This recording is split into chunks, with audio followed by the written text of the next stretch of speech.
Hello, we are back again. We look like we're on a funeral, but it's a just funeral. us. It's a funeral of fourth wing. Yeah. Anyway, hi. My name is Kato and this is Ketta. And we are... What are we? Lit and legit. Today we will be talking about Onyx Storm, which is the third book in fourth wing. Not fourth wing. What is the name? Empyrean series. Empyrean. How many stars did you give? I gave it 3 stars. Oh, same. I know. I mostly gave 3 stars because of the previous love that I have for this series. Yeah, I think 3 is a good rating for this book. However, it is kind of disappointing since the other 2 were like 5 stars for me, so it's kind of like a dip, you know. A lot of people didn't like the second one, Iron Flame, but we liked it. Yeah, it was cool. So after that, like this one. Oh, also appreciate this. It's fourth wing Coded. Yeah, and the name of my Kindle is Tarn, whatever. It's this dragon, the main one. This video is gonna be just straight up spoilers, by the way. If you don't care about spoilers, you can watch it. But yeah, if you want to read it and you don't want to get anything, then probably skip it. And we're gonna talk about Onyx Storm in our wrap up of what month is it? March. So you're gonna get the little sneak peek of that in that video. Let's just have an intro of what Onyx Storm is. So as we told you, this is the third book. We're losing some light also. That's not good. The book is by Rebecca Yarros. Are we pronouncing it right? I don't know. The concept is that they are in a college, in a war college, and they have dragons. Okay, there are dragons and there are griffins also in another college. It's just like that. They also have superpowers based on their dragons and I guess their personalities and what they need in that moment. They channel their power from dragons, so it's kind of what they give them. Yeah, it depends on how powerful the dragon is because there are different breeds, there are different colors, they have different type of tails. It's really interesting. Yeah, dragons choose riders, people, so yeah, it's really cool. Anyway, that's the basic concept, and the third one. Let's start. What was wrong with this book? Okay, a couple of disclaimers before we start. First of all, we have very strong opinions of this book, especially specifically Onyx Storm. So if you don't like listening to criticism of your favorite book, if it's your favorite book, please don't watch it. Also, another thing is that I just finished reading this, and our expectations were just set so high because of the previous 2 books, the Fourth Wing and Iron Flame, that whatever opinions we have, negative opinions we have, it's because our expectations yeah, it just hit us differently because our expectations were so high. So just take it with the grain of salt, or however that saying goes, because listen, we love Rebecca. Okay, I'll say that for me, I think it was not my favorite one because a lot of the times I was confused. First of all, because I read it I read the first 2 last year, so I didn't know most of the characters. I forgot a lot of the characters. Yeah, me too. And places. So a lot of the times I was confused. Listen, my main problem with this whole book was Xaden and Violet, how they were portrayed. Because in the beginning, Xaden is my book boyfriend, okay? Was my book boyfriend at least. I broke up now. I'm breaking up with him. What is this?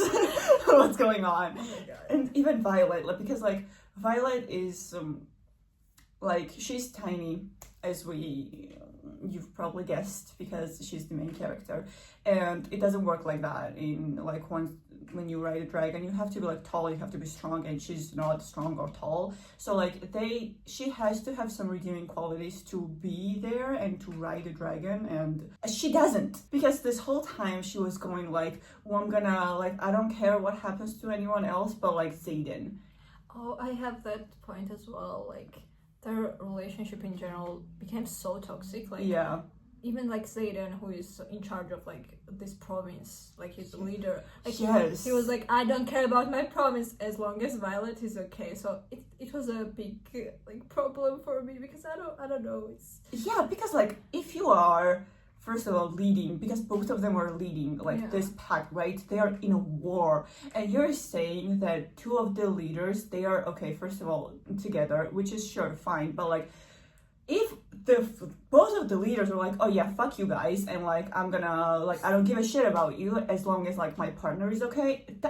What are you doing? If my partner said the same thing to me, like I would be like, we're breaking up. You know, if the most powerful dragon of this generation chose this person who, first of all, doesn't have anything, doesn't like fit the requirements of a dragon rider, and one of the most powerful dragons chooses this woman, because like dragons make no mistakes. Why did you choose her though? Because she's not making right decisions. Like you put this whole thing in her hands and it's like, no, but like Zayden, bitch, shut the fuck up. It's so different from the Fourth Wing Violet because in my mind she was very like focused on like civilians and how to save them, and in Onyx Storm like Zayden, the amount of it's times very out of character for her, both of them, I think, because Zayden became a man child. He oh wasn't my god, like that. it was so annoying. I don't know what happened to him.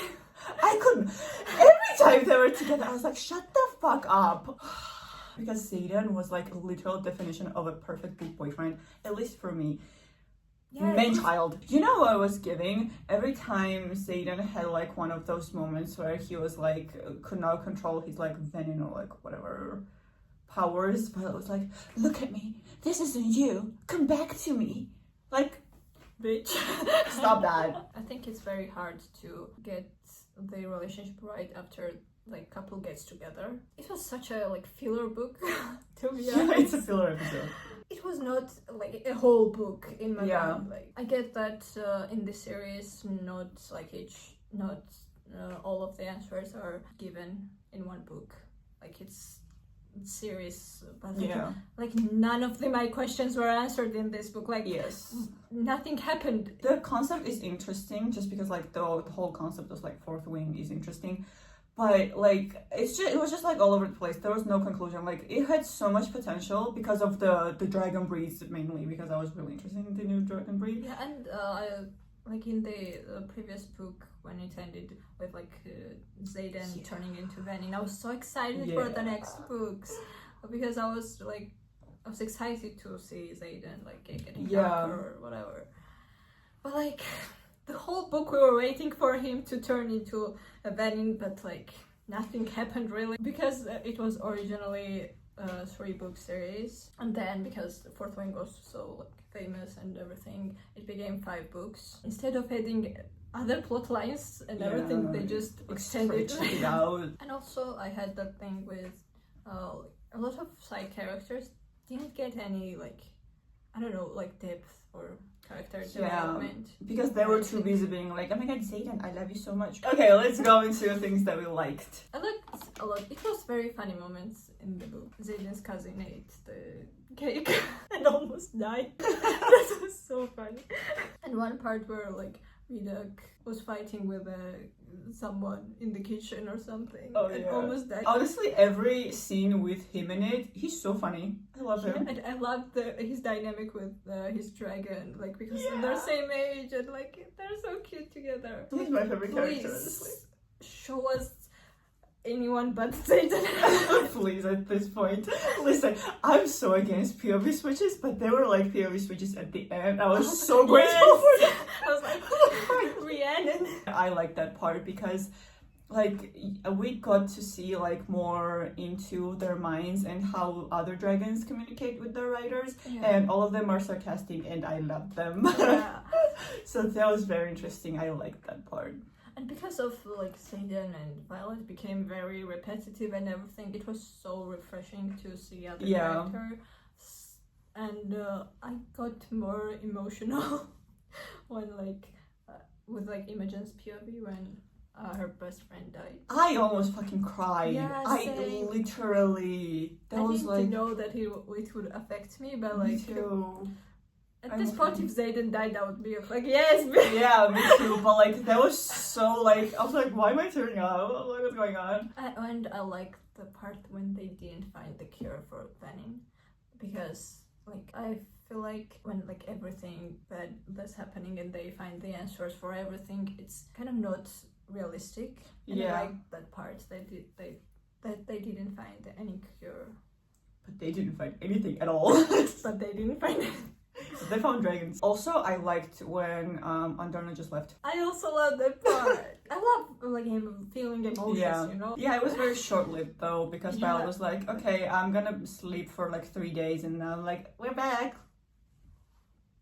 Girl. But that was really interesting also to see like how actually like that affects like how it feels to lose a dragon, because she was saying like you don't die because of your dragon, it's like just like your will to live is like gone, so you just like wither away. That's how it feels like. So which was interesting because how they're like connected and their lives are kind of like they're one, you know. And we understood like Liam's death more with that information. Yeah, because this whole thing was like, oh my god, he died, he was healthy and he died, and now we know why and how it feels like, because like even if he lived, like he doesn't have anything to live for because like his dragon is dead, so it's like you prefer to die. We didn't say anything about the ending because we didn't like the ending. I think it ended with like Imogen. Her last line was like, yeah, I did what you asked me to do. Like, bitch, when at least like give us a little sneak peek of like what happened, so we have a kind of like understanding. It was confusing because